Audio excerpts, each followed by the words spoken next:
Well, that was pretty painless. Just a capacitor. Everything else seems to be working all right. So we will stand by and see what else we get.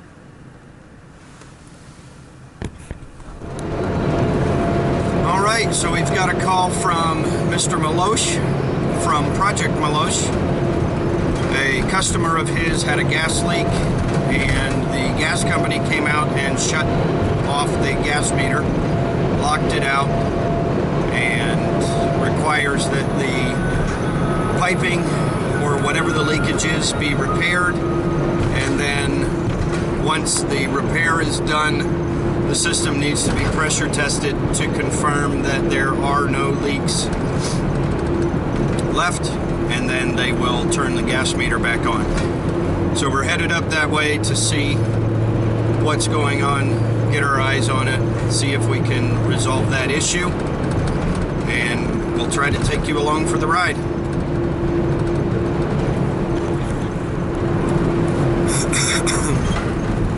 So while we're headed over to the gas leak call, we get a call back from a customer that had called in yesterday saying that the system had not been working. He said that it started working again when I called him and canceled his appointment, but today he said it's shut down again. So when we get finished with this one, we're going to have to head over there and see where we're at with that system. That's the beauty of on-call. You start getting them stacked up. So we'll try to take you along for the ride. So this morning when I was headed towards my first call, my wife texted me and told me that one of her friends from work was having a heat issue. And last night her friend had a power outage. And she's got two separate systems. The upstairs came back on after the power came back on, but the downstairs did not. And the thermostat had no display. So I gave her friend a call and was able to talk her through confirming that we had high voltage power, we had low voltage power, that the fuse was good, and narrow it down to the thermostat having failed. So being that I was working, I couldn't go handle the repair myself, but I happened to have a thermostat at the house, and my wife went over and replaced her friend's thermostat for her. And she said, I should have taken your camera so that I could shoot video and show everybody that even girls can do HVAC. Thought that was pretty cool. I guess I've got my first unpaid employee with my wife.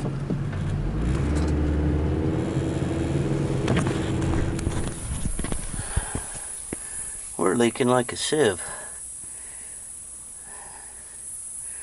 See if we can get that tightened up and get rid of it. So we tightened up the fitting and we should be good to rock and roll.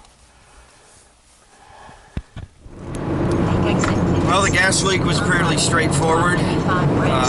Got it tightened up and soap bubbled it again, and we were good.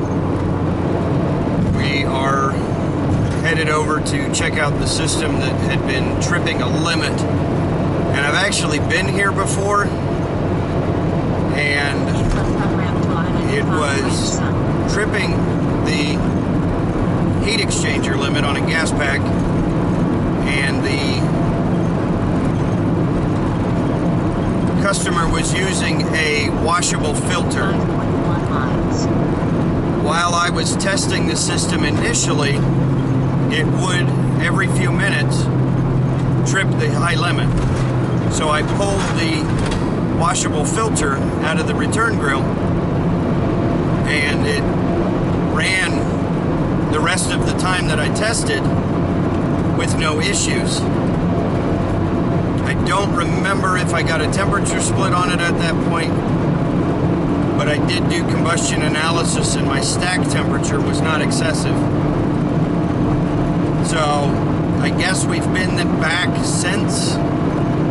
Another technician was back, and he said that some of the supply registers were closed, which was causing the heat to back up in the supply ducting and trip out the limit at the time he was there. So customer said all of the registers are open and it is still tripping the limit. Now, I'm going to be curious because I told him at the point that I was there last that he needed to downgrade to some other filter other than the washables, and I wouldn't be surprised if he downgraded to a heavy pleated, but we'll see. At this point, I guess I should be ashamed that I did not take a static pressure reading at the time I was there, but we'll go ahead and get one this time and see where our static comes, because that would give us an indication. If it's high static, we know it's on the supply side. If it's or high static on the supply, we know it's supply related. If it's high static on the return, we know it's return related. So we'll see when we get there.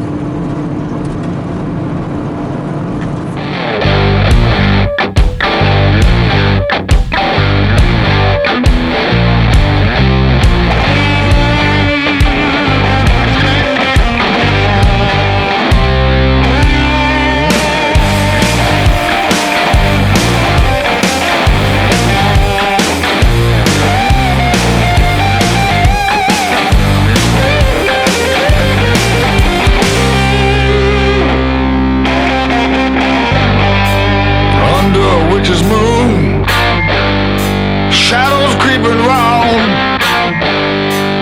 cold chill coming down on me.